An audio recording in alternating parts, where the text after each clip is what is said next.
Hello दोस्तों, तो कैसे हो आप सब? आशा करता हूँ आप सब अच्छे होंगे। दोस्तों, ये एसएससी जीडी पीवाईक्यू सीरीज का लेक्चर नंबर 2 है। लेक्चर 1 कल हो चुका है। ये 20 फरवरी की शिफ्ट 2 में पूछा गया पेपर जो मैथ्स का है, उसे आज सॉल्व करेंगे। दोस्तों, इस सीरीज का पहला क्वेश्चन है 70 सेंटीमीटर आधार की त्रिज्या और 14 सेंटीमीटर ऊंचाई वाले बेलन का वक्रपृष्ठ पृष्ठीय क्षेत्रफल ज्ञात कीजिए। इंग्लिश में इसको बोलते हैं सीबीए यानी कर्व्ड सरफेस एरिया। दोस्तों, इसका फॉर्मूला होता है बेलन के वक्रपृष्ठ का 2 पाई आर और एच। फॉर्मूला से करें तो 2 इंटू पाई का 22/7, आर का मान 70 और एच कितना दिया है 14 सेंटीमीटर। 7 से इसको काटेंगे, 7 धम 70 और 14 दूनी 28, 28 गुणा 22, 8 दूनी 16 यानी यूनिट डिजिट से। अब यहाँ से मल्टीप्लाई करेंगे यूनिट डिजिट से तो कितना आएगा 8 दूनी 16 यानी पीछे आएगा 6। 6 कौन से ऑप्शन में? ऑप्शन नंबर सी में। और दोस्तों, मैं ये सब ना करते हुए वैसे तो मैं यही बोलूँगा कि हमेशा फॉर्मूला यूज करो, लेकिन एसएससी जीडी में टाइम को देखते हुए पहले सभी ऑप्शंस को चेक करो, क्योंकि अब जब अपन देखेंगे तो इसमें पाई आता है बीच में मेंसुरेशन वाले सवालों में। उसमें 11 का मल्टीपल अपन देखते हैं। अब 11 का मल्टीपल अपन देखें तो 11 के मल्टीपल का फॉर्मूला क्या होता है? 11 से अपन जब चेक करते हैं डिविजिबिलिटी ऑफ 11, तो 11 की विभाजकता का नियम होता है एक संख्या को छोड़कर दूसरी संख्या, तो फिर इनका ऐड कितना आ रहा है 8 और इन दोनों का ऐड कितना आ रहा है 9।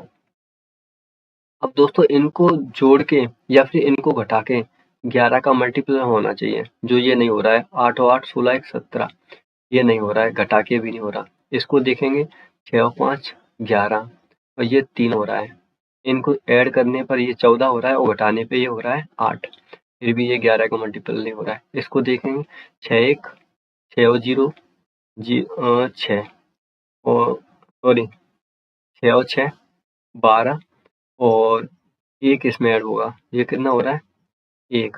अब इनको ऐड कर रहे हैं तो कितना हो रहा है 13 और 12 में से 1 माइनस कर रहे हैं तो ये क्या हो रहा है 11, यानी ये 11 का मल्टीपल है। और दोस्तों, ऐसे ही इसको चेक करेंगे तो ये भी 11 का मल्टीपल नहीं है। Option number C. टाइम बचाते हुए और चारों ऑप्शंस को देखो और जिसमें से सिर्फ एक 11 का मल्टीपल है तो उसे टिक करो और आगे बढ़ो। क्वेश्चन नंबर 2 है पी क्यू और आर के बीच 84 रुपए को क्रमशः 2/3 3 और 1/3 के अनुपात में बांटा जाता है। दोस्तों, पी का मान कितना है 2/3, क्यू का मान कितना है 3 और आर का 1/3। दोस्तों, सबसे पहले लेंगे इनका एलसीएम। इनका जब एलसीएम कितना आएगा 3, एलसीएम 3 आएगा तो 3 से 3 गया, ये कितना हुआ 2, ये कितना हुआ 9 और ये कितना हुआ 1। अब 84 रुपए को बांटा गया है, ये कितना हो रहा है 9 1 10 और 2 12। इसका कितने का निकालना है आर की वैल्यू यहाँ पे कितनी आई है 1, यानी इसका सीधा का सीधा भाग देंगे तो 12 7 84 यानी 700। Option number D. दोस्तों, क्वेश्चन नंबर 3 में बोला है स्वप्निल 16 दिनों में एक सोफा बना सकता है। रेवती के साथ मिलकर काम करते हुए वह काम को 128/17 दिनों में पूरा कर सकता है। एक तो स्वप्निल है और रेवती। स्वप्निल कितने दिनों में कर सकती है 16 दिनों में, और स्वप्निल प्लस रेवती मिलके ये काम को कितने दिनों में कर सकते हैं 128/17। अब दोस्तों, इन दोनों का एलसीएम लेंगे तो कितना आएगा 128। इनकी एफिशिएंसी निकालेंगे इसका इसमें डिवाइड करके तो ये कितनी आएगी 16 8 128। इसका इसमें डिवाइड करेंगे तो ये आएगा 17। अब दोस्तों, ये बताओ अप्रैल की एफिशिएंसी कितनी आई 8 और इन दोनों की एफिशिएंसी कितनी है 17, तो फिर इसकी एफिशिएंसी कितनी होगी रेवती की एफिशिएंसी यहाँ पे जैसे x मानती है तो इधर जाके माइनस होगा तो कितनी आ जाएगी 9। टोटल काम कितना है 128। अब क्या बोला यदि रेवती अकेले काम करती है तो काम पूरा करने में रेवती को कितने दिन लगेंगे, 128/9। ऑप्शन यही दिया, ऑप्शन नंबर 3। अब दोस्तों, क्वेश्चन नंबर 4 में यदि 72 जल्दसाज 720 पुस्तकों की जल्दबंदी 22 दिनों में कर सकती हैं, तो 12 दिनों में 660 पुस्तकों की जल्दबंदी करने में कितने जल्दसाजों की आवश्यकता होगी? अब दोस्तों ये वही सवाल आ गया MDH वाला, होमवर्क वाला। अब दोस्तों इसको MDH से करेंगे तो MDH से होगा 72 जल्दसाज 22 दिनों में 720 पुस्तकों को बनाते हैं। दोस्तों ये क्या बोला है, 12 दिनों में काम नीचे आता है, इसमें काम कितना दिया 660, तो पूछा 12 दिनों में 660 पुस्तकों की जल्दबंदी करने के लिए कितने जल्दसाजों की आवश्यकता होगी। यहाँ पे मान लो x, यहाँ पे x मानेंगे 72 से इसको काटेंगे, ये कितनी बार जाएगा 10, इस जीरो से ये जीरो गई, अब ये काटेंगे तो 6 दूनी 12 और ये कितना है 11, 2 से ये कट जाएगा, ये 11, यानी x बराबर कितना हुआ 121, ऑप्शन नंबर। अब दोस्तों ये क्वेश्चन नंबर 5 में बोल रहा है, एक व्यापारी अपने सामान को क्रय मूल्य से 50% अधिक अंकित करता है, यानी cost price by market price. मानो कॉस्ट प्राइस उसकी 100 रुपए है, उसने 50% अधिक अंकित किया है, तो वो कितनी हो गई, तो 50 रुपए। अब क्या बोला है, और 20% की छूट देता है, तो छूट देने के बाद व्यापारी को कितने परसेंट का लाभ होता है, यानी SP की बोल रहा है। अब इसमें 150 पे उसने कितना छूट दिया 20% की, जब 20% की छूट देगा तो 150 का 10% कितना हुआ 15, तो 20% कितना हुआ 30, जब ये 30 की छूट दे देगा तो कितने की बेचेगा 120 की। क्या बोला है, बेचने के बाद व्यापारी को कितने परसेंट का लाभ हुआ। अब दोस्तों ये 100 की चीज कितने की बेची है 120 की, यानी कितने का लाभ हुआ 20% का, ऑप्शन नंबर ए।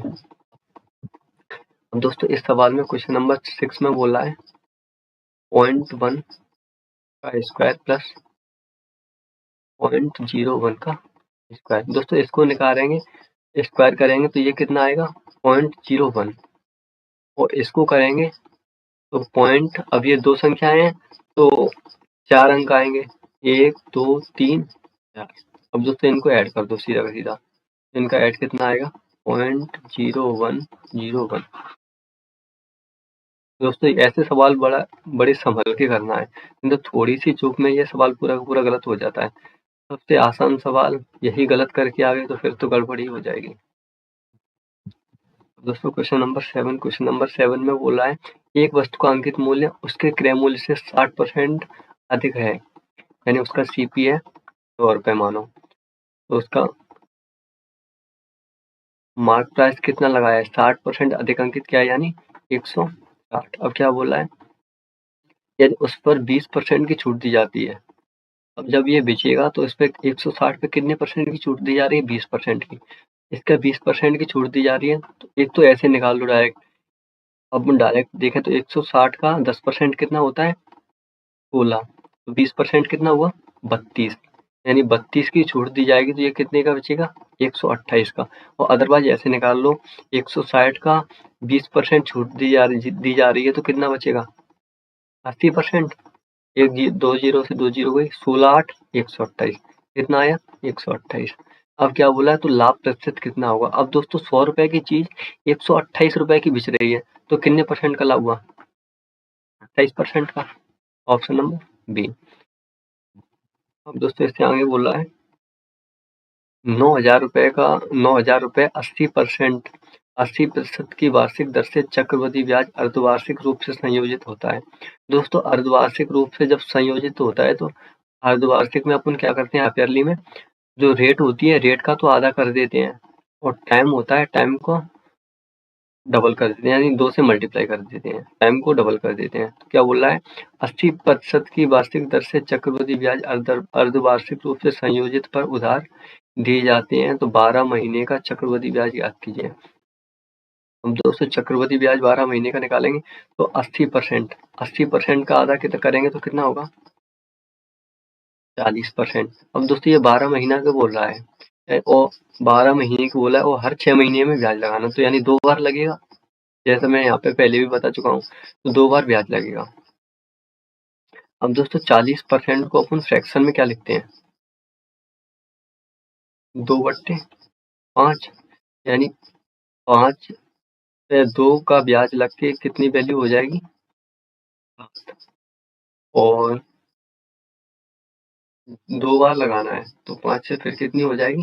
फिर से 7। अब दोस्तों इनका मल्टीप्लाई करेंगे तो 5 5 जा 25 और 7 का करेंगे तो 49।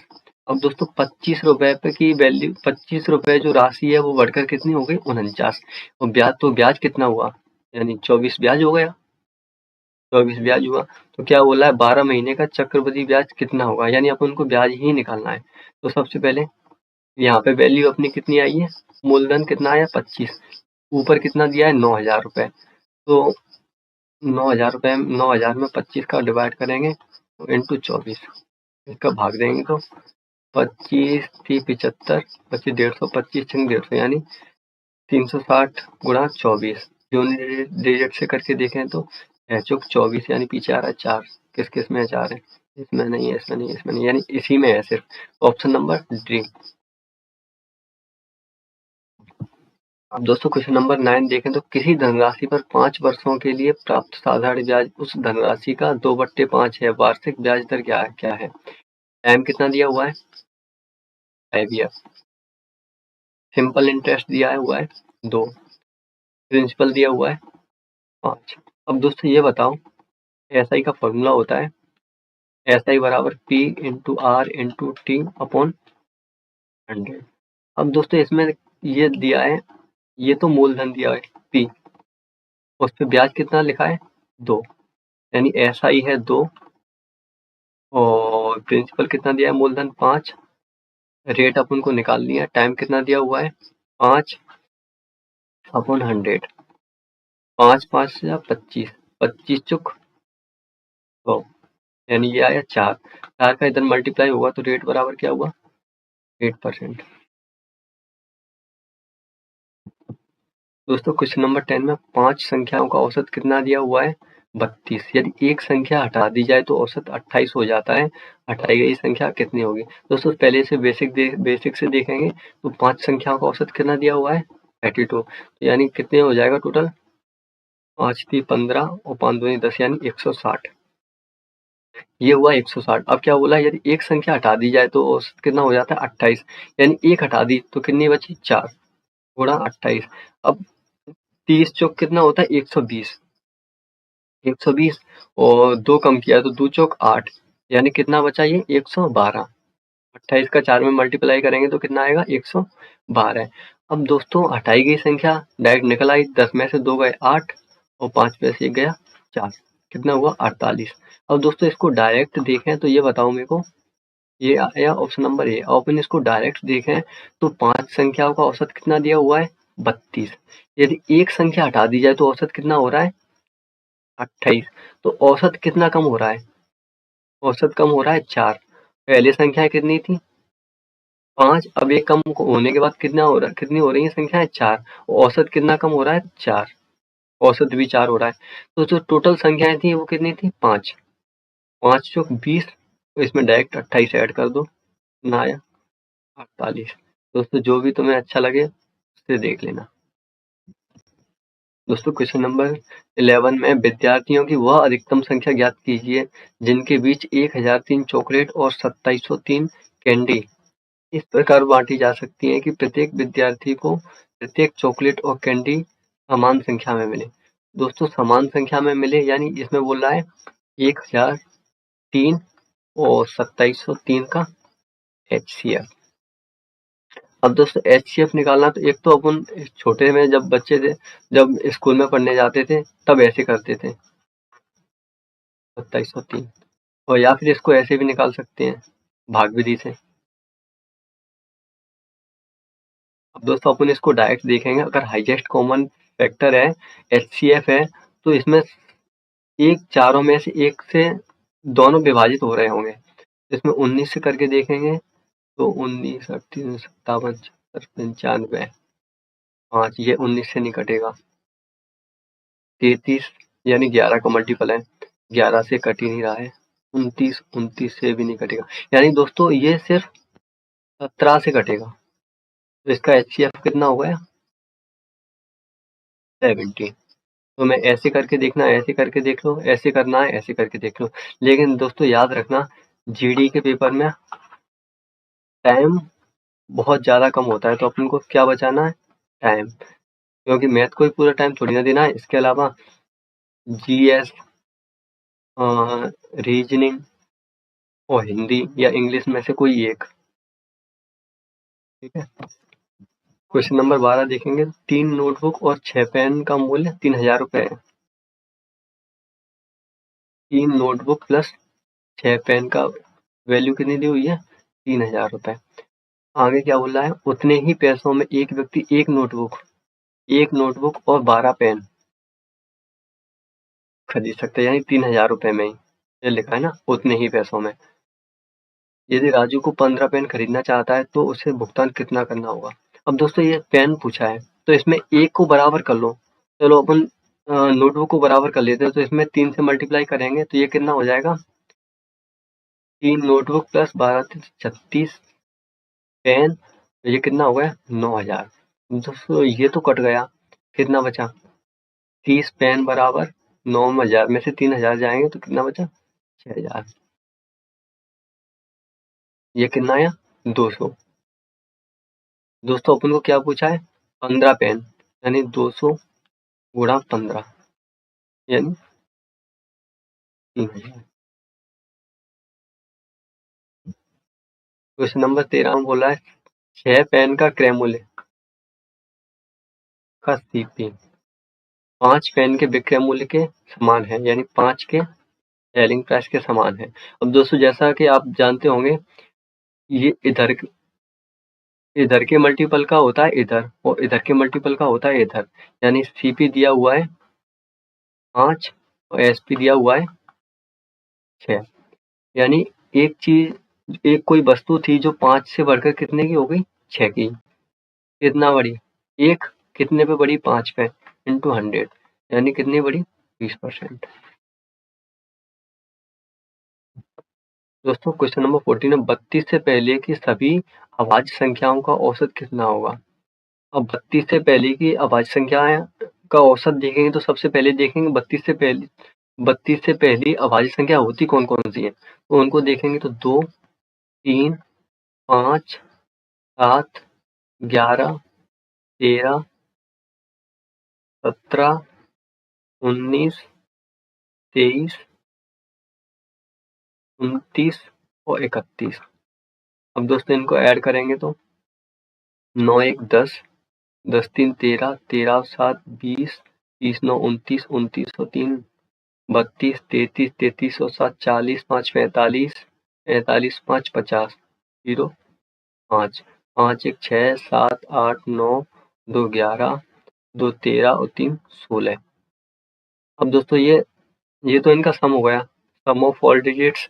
औसत का फॉर्मूला क्या होता है, सम ऑफ ऑल डिजिट्स सभी संख्याओं का योग और बट्टे सभी संख्याओं ये मतलब सभी संख्याओं का जोड़ और जितनी संख्याएं हैं उनका भाग देती हैं। तो ये कितनी संख्याएं 1 2 3 4 5 6 7 8 9 10 11, 11 से इसमें भाग देंगे। 11 एकम 11 बच्चे कितना 5, 11 चुक 44, 14 पॉइंट करके है कुछ, ये आ रहा है। इंग्लिश में बोले तो सम ऑफ ऑल डिजिट्स और सम ऑफ नंबर्स, ये फॉर्मूला होता है एवरेज का, sum of all digits upon sum of numbers. Question number 15 देखें तो दो संख्याओं का गुणनफल कितना दिया हुआ है 720, यानी प्रोडक्ट्स ऑफ टू नंबर्स कितना दिया हुआ है 720, और उनका HCF कितना दिया हुआ है 4। क्या निकालना है LCM। अब दोस्तों अपन स्टार्टिंग से एक फॉर्मूला पढ़ते आ रहे हैं कि product of two digits equal to HCF into LCM। दो संख्याओं का मल्टीप्लाई कितना दिया हुआ है 720 और HCF कितना दिया हुआ है 4। निकालना क्या है LCM। 4 से इसमें डिवाइड करेंगे 180, 4 एकम 4 और 4 8 32। अब दोस्तों क्वेश्चन नंबर 16 देखें तो एक गोले की त्रिज्या में 50% की वृद्धि की जाती है तो गोले के आयतन में कितने प्रतिशत की वृद्धि होगी? तो दोस्तों सबसे पहले गोले का आयतन का फॉर्मूला क्या होता है? तो गोले का आयतन का फॉर्मूला होता है 4/3 पाई आर क्यूब। ठीक है, तो 50% की वृद्धि हो रही है तो 50% का फ्रैक्शन लिखेंगे तो कितना होता है 1/2, यानी 2 से 3 हो रही है। अब ये आर क्यू है तो ये 3 बार लिखा जाएगा, 2 से 3 और 2 से 3। दोस्तों इनका मल्टीप्लाई कितना आएगा 8 और इनका कितना आया 27। क्या बोल रहा है, गोले के आयतन में कितने परसेंट की वृद्धि होगी? अब दोस्तों ये वृद्धि हुई कितनी है 8 से 27 तक, 19 कितने पे हो 8 इंटू 100। डायरेक्ट मैंने लिख दिया 1900/8। इसका डिवाइड करेंगे तो 8 दूनी 16, 3 38 24, अभी भी नहीं मिला, 38 24 बचे 6 और 8 3 40, 8 6 48, 8 7 56, यानी 237 पॉइंट कुछ करके ये आ रहा है। अब दोस्तों क्वेश्चन नंबर 17 देखें तो ये क्या बोला है, 384 मीटर लंबी एक रेलगाड़ी एक बिजली के खंभे को 12 सेकंड में पार करती है। तो इसका फॉर्मूला क्या होता है, डिस्टेंस बराबर स्पीड इनटू टाइम।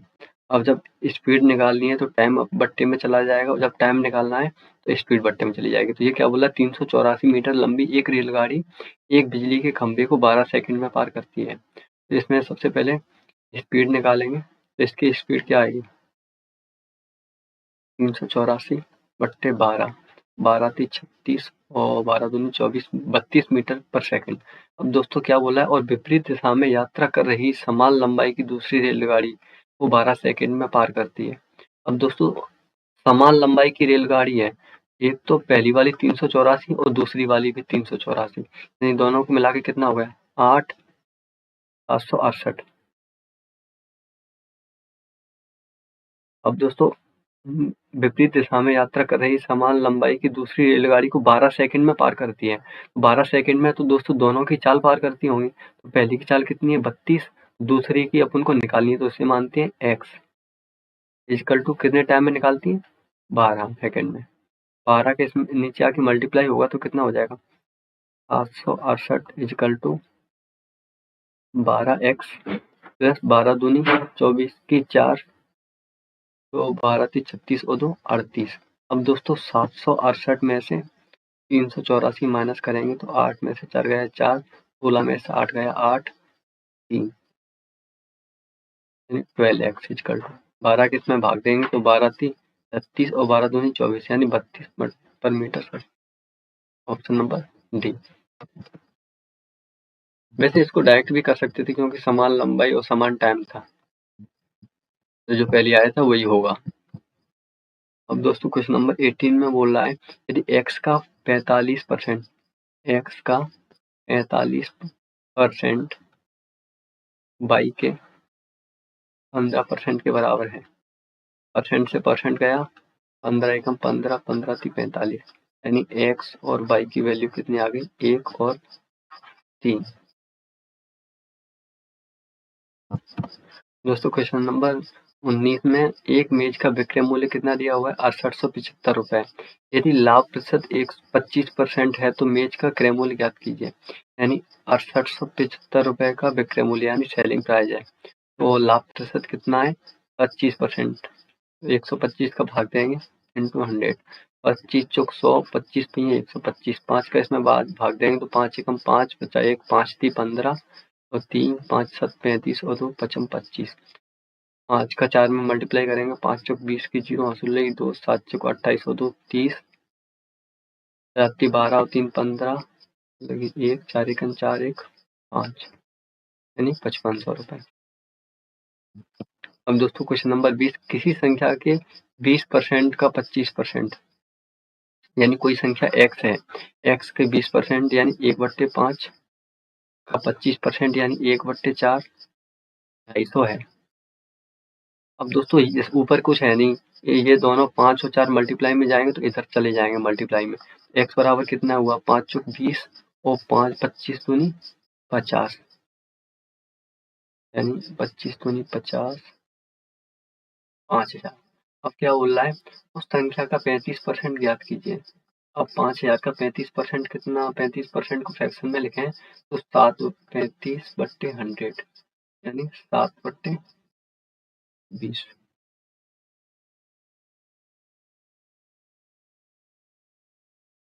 0 से 0 गया, 7 का मल्टीप्लाई करेंगे 3300/2, 17 दूनी 34 यानी 1750।